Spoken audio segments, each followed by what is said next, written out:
This is Joe Leigh for Seconds Out. Today I'm joined by Team GB boxer Ben Whittaker, aka Benzo.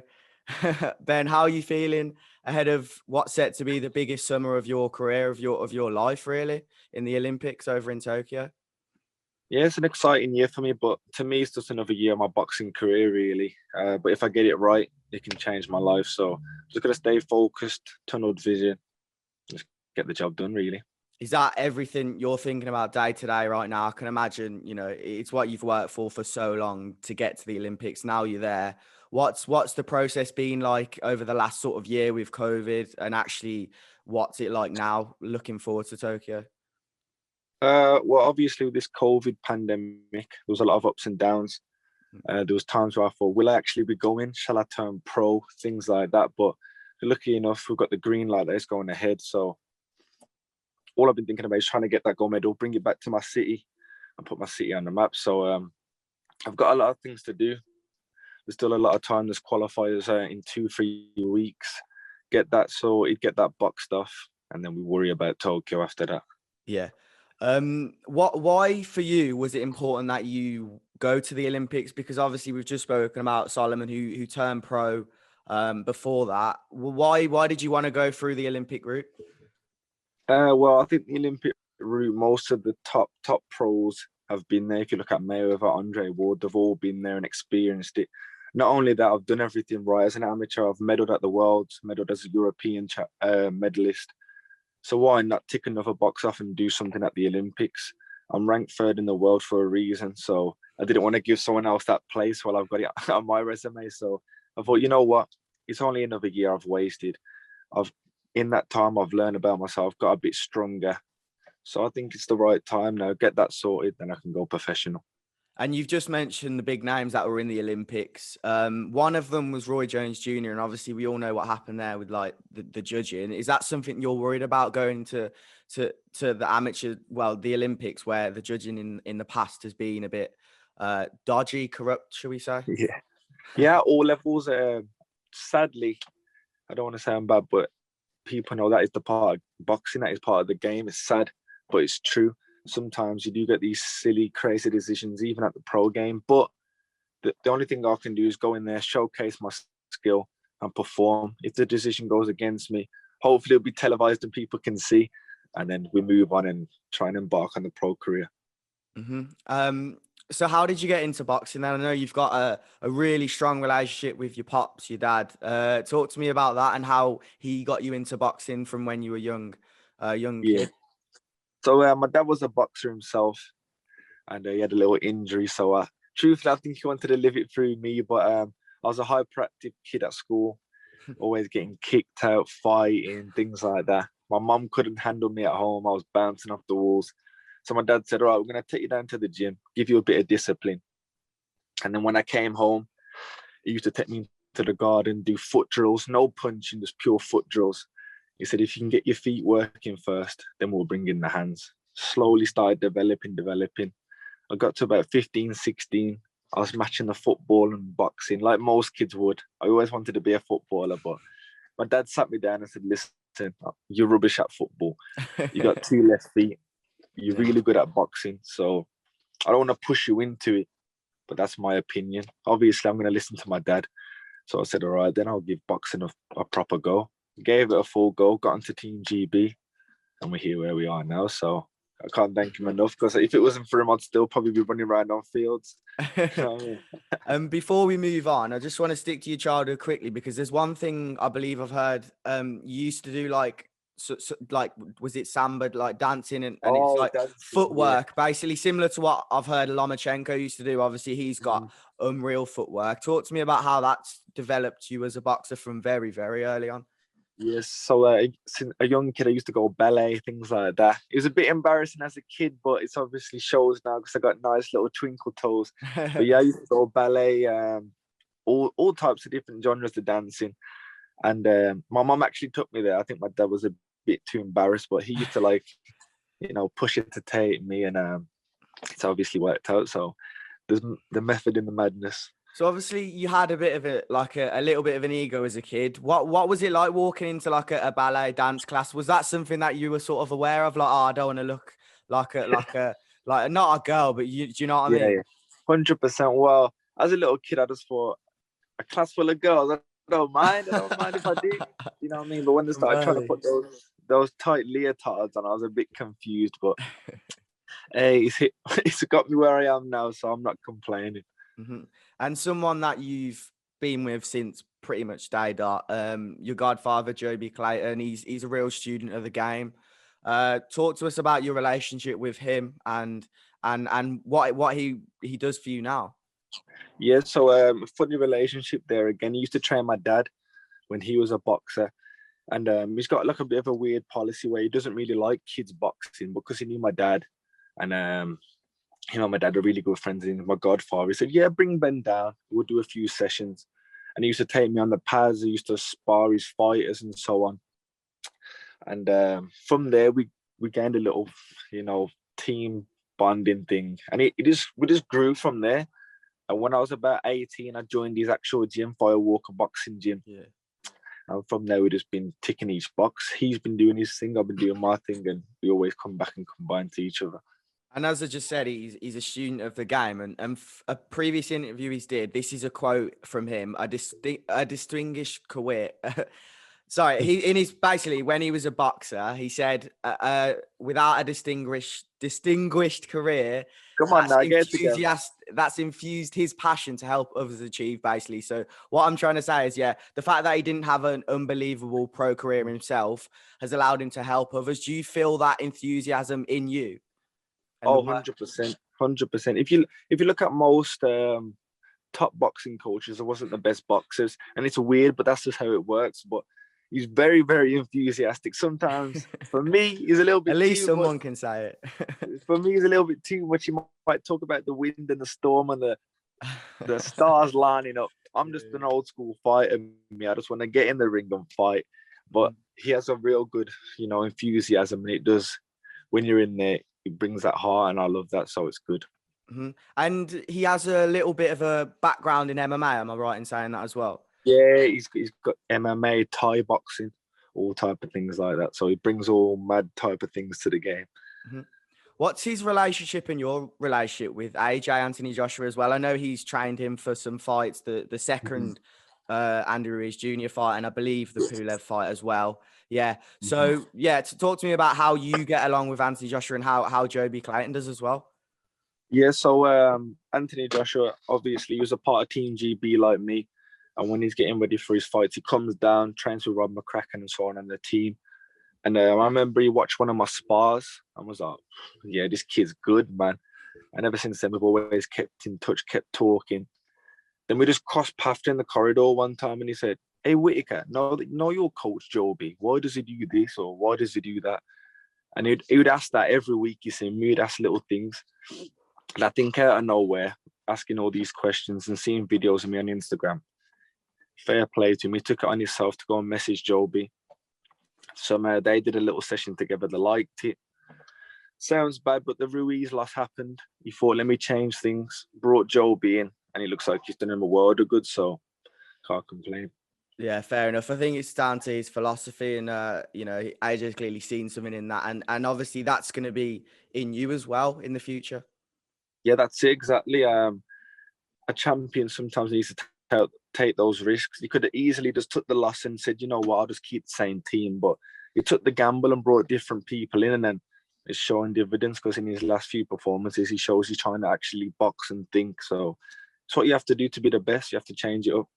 Yeah, and I don't want to shine shine something on a loss, but because obviously you're in Team GB, you've got so many achievements already. But one thing I do want to mention is the bronze medal in 2019 when you took a defeat to Dilshad Bek Rusmetov. That's all right. I'll say that in the semi-finals. And I noticed, although you clearly were frustrated, you raised his hand and you took it like a man. I just want you to talk to us about your emotions then, because obviously it's a huge tournament, the World Championship. So yeah, what was that like for you taking the loss? Believe you and me, I'm a bit weird on the squad. Some kids might come back and go, it's just one of those. Obviously, in the ring, you've got to show a bit of sportsmanship, fair play to the kid, he beat me, so on, so on. I got back into that changing room. I was crying. I don't want to swear, but I was crying like a bee. No, I was crying. My dad was trying to talk to me. I just wouldn't talk. I wouldn't talk to nobody. But that's how I am. I'm very, even if I'm playing FIFA and someone beats me, I'm pissed off, to be honest. So it's just the way I am since a kid. I hate losing, but it's part of the game, sadly, especially as an amateur, top level amateurs. You do take the odd little loss. I've learned from it and hopefully I can come back, but I hate losing. So I don't want that to happen again. What for the people who haven't seen you box before, how would you describe your style? You've got a lot of speed, a lot. Yeah. It's slick. Got a bit of showboating going on as well. Yeah. You know what it is? My style is I always try and pin it on someone, but it's just me being me, going in there and having fun.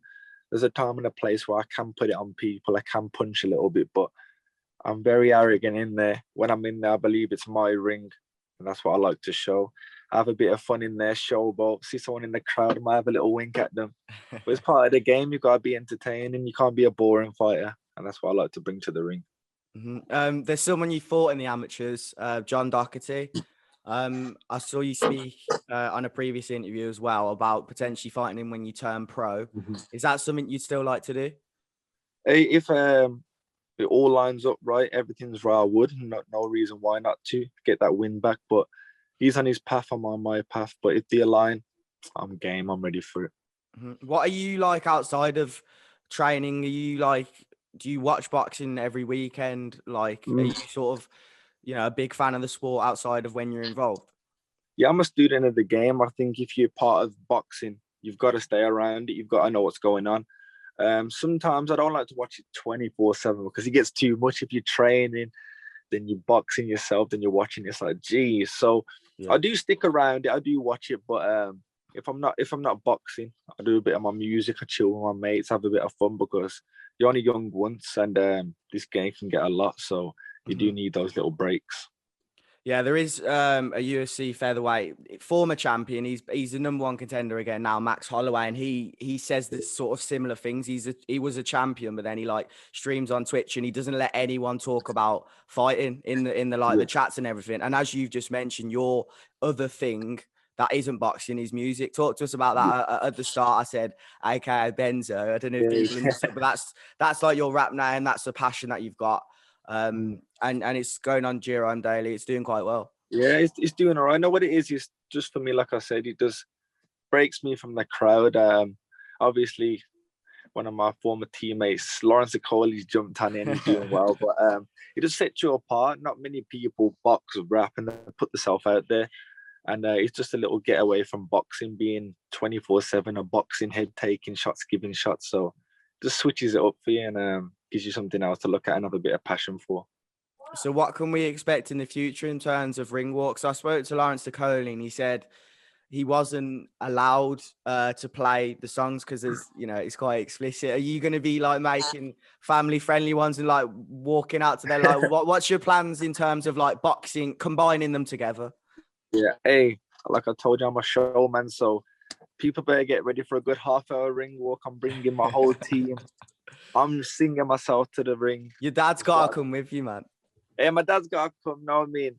I'll tell him to put on some nice little tracks and we'll be bopping to the ring. Get him to put a Spurs tracksuit on or something. Hey, exactly. But I'm excited. I'm really excited, and it will definitely be my songs. And if it's not my songs, it will be my friends' songs. And we'll have a little party on the way to the ring, get the job done, and have a party afterwards. That's how it's done. Is that a big thing for you, like bringing like a personality? Because if like these days, I don't want to keep bringing it back to like YouTubers, like because that's what everyone's talking about at the moment. But it's the numbers game, like a lot of the time in boxing. And if you have like different audiences, then your popularity will rise. Is that something that you're conscious of? You know what it is? I think not being big-headed, but since a kid at school, I was always popular. Just me being me. That's why I got kicked out. I think because I was the classroom clown. If it was quiet, I had to say something. I had to do something, and if people see me, that's always in me. But the business side of me, of course, you need to be exciting. You need to bring something to the table because these speak for you. Of course, these speak for you. But you see so many boxers who are great boxers. They don't get the positions they should be because they're not exciting. So I'm going to bring that. I'm going to bring my own personality, my own little flair, ruffle a few feathers, And I Yeah. truly believe I'll be like Marmite. People hate me, people love me, but don't want to come and watch me. Yeah, and I don't want to just say this because like we're speaking right now, but I feel like if that's like your goals, then there's no better place to go than the Olympics, because that's how you get a bigger name than a lot of people who just turn pro. Exactly. Hit the nail on the head there. You know what I mean? Little Darren at home watching boxing. Who's this on the TV? This Ben Whittaker. Then now I mean, you take it from there and see your steps. So that's what I'm trying to do, become a household name. Britain's already on the map, of course, but put Britain on the map, put Midlands, Darlaston, West Midlands on the map, and show them why we got good fighters down here. And this is, I'm sure it's nothing like something that hasn't ran through your head before, but as we spoke about, Joby Clayton has a little bit of, he's got history in the sport of MMA as well. I saw yesterday, I don't know if it was yesterday, you trained with Tom Breeze. Let's just say like literally 10 years time from now, let's plant the seed. You've obviously, you could have been world champion by now, and crossover fights are still happening. Would you potentially take up MMA? Like, have you trained a good amount of that through Joby? Hey, if the money's there, sign me up. That's all I'm saying. If the money's there, sign me up. Why not? I think, obviously, come on. I don't want to be silly. Boxing is my main goal. Yeah. And Is it something you've ever thought about? I've never truly thought about it, truthfully. But the way things are going now, everything's going crazy. Exactly. But I want to get all my titles, and then after that, when you're like the Mayweather, you can call your own shots. If a UFC fighter puts the money on the table, I'll go in there and have a go. Why not? Mm-hmm. And I hate to bring it back again, but Mayweather, like Logan Paul, all this YouTube stuff, what's your actual opinion on it? You know what it is? A lot of people are saying it's bringing shame to the sport. It's bad. No, I just think it's clever. Mayweather's done everything. Everything. He's beat all the champions. Why not let him have a bit of fun? If the money's there, it's an exhibition. You know what I mean? I'm all for it, to be honest. Obviously, it's a bit ridiculous. You got the Logan Pauls, Jake Pauls saying they're better than most boxers, but boxers, we know you just have to laugh it off. You know what I mean? It's just one of those. It's a money-making scheme, and sadly, social media and things, they're in nowadays. So you just have to get with the times, or sadly, you're left out.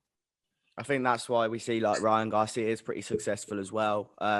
One more thing before we finish is AJ Fury. I know you're back, AJ, but how do you think it goes? And talk us through like how you think AJ performs through your experiences with him. It is a tricky fight. It is a tricky fight. Look how big and awkward Tyson Fury is. But I truly think if Tyson Fury fights the way he fought Deontay Wilder, that'll play into an Anthony Joshua's hands, because close Anthony Joshua is very fast, explosive. But I think it's who brings it in, who keeps a level head. They're doing all this talking over social media. So when you get in there, emotions can play a lot of part of the game. Whoever keeps the head nice and level, sticks to the boxing, and when they got the man hurt, try and finish him. That's it. But I'm rooting with my boy AJ, Team AJ over here, and hopefully he can get the job done. Of course. What are your thoughts on like the whole Saudi thing? I know everyone wants it to be in the UK, but listen, if you were getting offered 25 million more, if anyone was, it makes sense to do it in Saudi. Nowadays, you can't really please everybody. Everyone's got an opinion. As long as your family's happy and you're happy. Because at the end of the day, people want to see the fight. It don't matter if it was on Mars or on the moon. They're going to see the fight. Obviously, the two British boxers, and it would have been great for Britain to have it in England or anywhere in Britain. But the fight's going to get done. The job's going to get done. So just tune in or fly over there. And that's it, really. Nah, you couldn't have put it better. Appreciate your time. It's been a good little chat. I've enjoyed it. We'll catch up with you nearer the time of the Olympics. And who else have you got like training with you at the moment? I know Galal, your fight. Who else is in the Olympic team that you can shout out at the moment right now? Yeah, so we've got a good little team. We've got Siobhan Clark, Fraser Clark, Galal Yafai, Pat and Peter, Pat and Luke McCormack, Peter McGrail. I don't want to start leaving people out, so I'm going to have to go through the whole team now. You got Lauren Price, Caris, Caroline Dubois, and little Charlie. Hey, we're all looking for our gold medals. It's going to be tough for us, but hopefully he can get behind us. And Great in Britain's going to have a few medals coming back home. What is it like living down in Sheffield with everyone, actually? Because Like, Yeah. it's obviously good for you because it's good to be in like a confined environment with people that are training hard like you are. What's the lifestyle like? The lifestyle's a lifestyle every boxer dreams for, really. You wake up at 7 in the morning, you go and check your weight, go straight down to the track. You've got all the sports scientists there with the little iPads and so on, taking all the little speeds. Then you go into S&C. Then after S&C, you go back, eat, chill out. Got sparring at night, and you've got people you want to box with who are hungry, which is good. You do that from Monday to Thursday. You have a little laugh, but when you know it's time to work, you work. And I just think it just brings a good vibe. Like I said, you've got people who are striving for the same goals as you. You've got coaches who know where you want to be in life. So, but the only thing I do say, if kids are watching this and they do want to get on the squad, when you get on there, it's not the be and end all. You've got a push to get better. Don't get on there and just think, oh, you know, I'm a Team GB boxer now, I've made it. No, the ones you really do well is because they push on, and they probably do take a little loss, but they learn from it. So never think it's the be and end all. Just work hard and try and get past last year. What was the transition like for you when sort of before, I'm guessing, you entered GB? Because I remember in an interview you said I think you were like abroad somewhere and you saw people, they were a bit older, you were like in your teens, I think, at the time, and you saw them like going to bed early and things like that, and you weren't like on that wave at the time. Like, how did you transition to be fully focused into boxing, and did GB help that? Yeah, so like I said, 15, 16, I took it serious, but my serious was, oh, I'm gonna stop eating a bit of junk food, stuff like that. And then when I got into the podium potential squad at 18, and you do train with the Olympic squad and so on. And I roomed with a lad called Cyrus Patterson and Callum French, and I was there on my PlayStation, chilling, eating a bit of food. And he come in, opened the door, and said, "Do you mind turning it down a little bit? I'm going to sleep."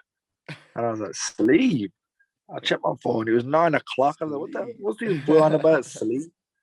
And I could never get my head around it. I thought, these kids are a little bit weird. They're taking it too serious. But like I said, I had the kid's mind then. I was just like messing around, having late nights. And it caught, to me, sometimes I took silly losses where if I was a bit more professional, I'd have been a bit more on it. But that's when you learn. After that, I'm probably that old man now where I'm like, can you turn it down? Stuff like that. But it's part of the process. You learn and you adapt. That's it. Good way to end it, man. Like I said, I appreciate your time, and hopefully we can get some more minutes in before Tokyo. But yeah, thank you, and good luck down in Sheffield. I hope it all works out for everyone there. Thanks for having me, man. Thank you very much.